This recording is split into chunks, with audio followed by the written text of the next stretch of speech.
Hey, lovely people, it's me, Jess, and in today's video, I want to talk about 3 ways that you can tell a company may have a toxic work environment. We've all been there, we've either talked to people that are in a toxic workplace or we've been in a toxic workplace ourselves. And if you're on the job search, you want to avoid that as much as you can.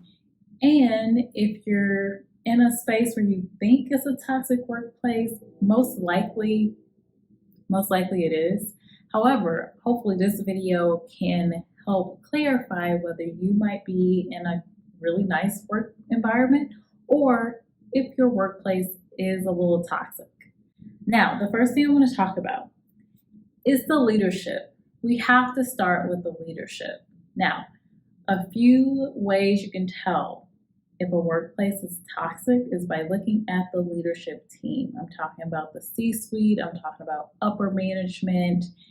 And one major way you can tell if the leadership is good is if they're communicative with their employees. If there's something going on, if they're highlighted in the news, if anything is changing with the company, they are communicating that well with the employees. On the other end of that is that they're listening to employees. They're asking for feedback. They're asking for their thoughts about certain things and changes. So it's a two-way type of communication. If that's not happening, that may be a sign that the leadership just does not care about the employees. Another sign is that if leadership is just not present, you've never, ever, ever heard from the CEO, seen them on the campus or anything like that. You haven't seen the C-suite in person ever, just in the halls or anything like that. That may be a sign that they're just not present. They're not trying to connect with the employees. This is a big one. And this one you can anticipate before you even join a company. If you see that leadership is constantly changing, there's 1 year there's one CEO, next year there's a CEO, 2 years later there's another CEO joining the company. Executive leadership is constantly changing every year. There's restructuring happening every year or two. That's not a very stable leadership team. So how can they really work to drive through a really good workplace if the leadership isn't even together? So that's one way you can see that you might have a toxic workplace. Now, this ties into the leadership, the tone of the work environment. Is it a workaholic culture? What I mean by this and how you can tell if you have a workplace that's workaholic, if it's normalized to lose sleep for work, to miss out on personal activities and events for work, if that is normalized or even glorified, like maybe you see people praising this behavior, you see people that get promoted are only the people that are at work almost 24/7, that may be a workaholic type of culture. Most companies should recognize that people have lives outside of work and should be happy that they do. They have a balanced life. If the work-life balance is off because you're praised and pushed to do less of your personal time and do more and spend more of that time in the office, that is just not a good work environment. And it doesn't work out long term. If there are higher retention rates with employees leaving very often, not staying at least 6 months to a year even, that's a pretty big sign, and a reason why may be because of the workaholic culture.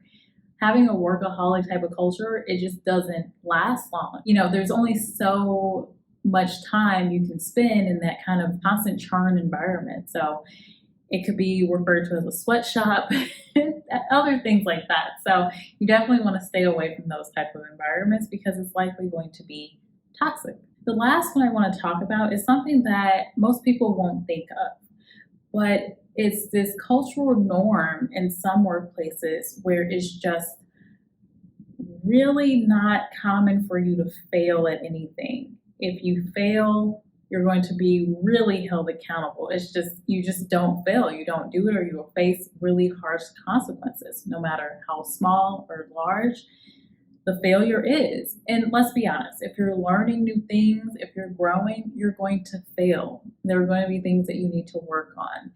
And if you have an environment that does not openly understand that people are going to fail, that may be a toxic environment.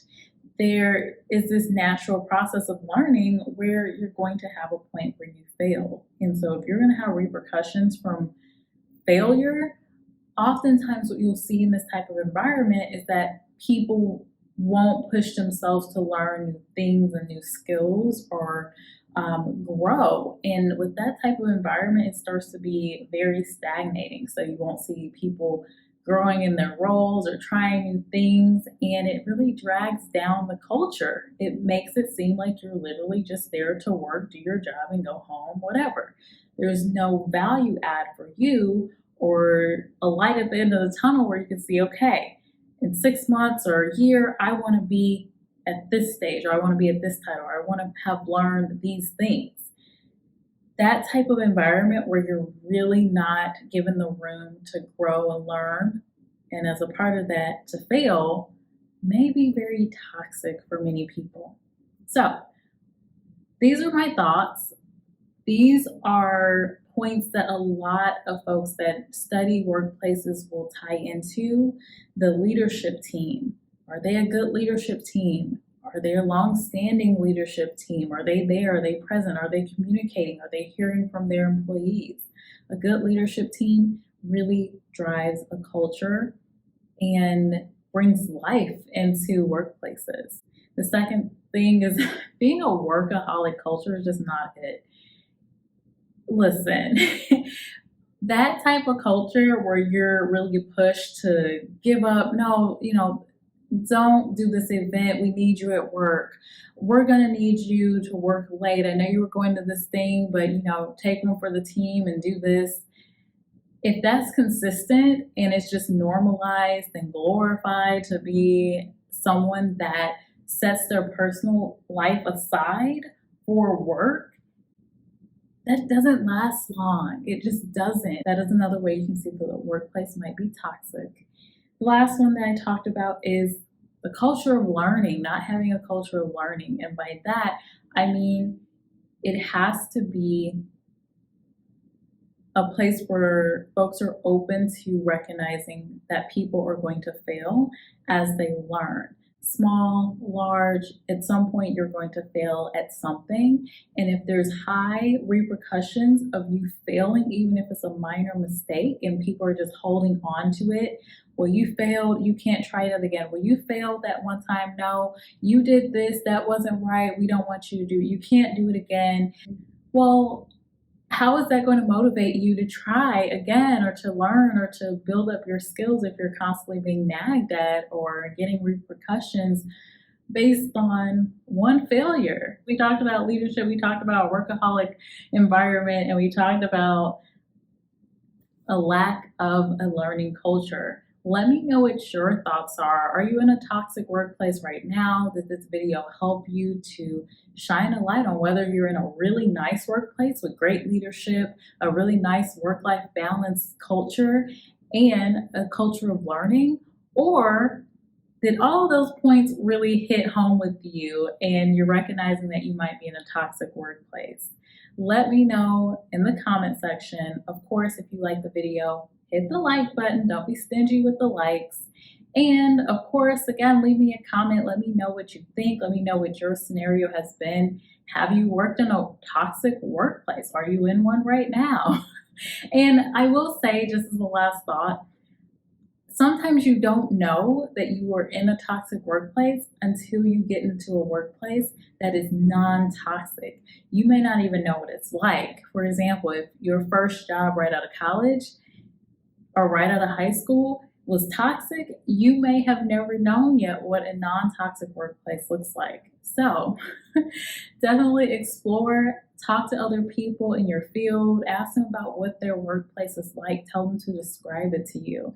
And that may also help you recognize whether you're in a really nice workplace or if you're in a toxic workplace. Again, I hope this video is helpful. With that, thank you for watching, lovely people, and I will see you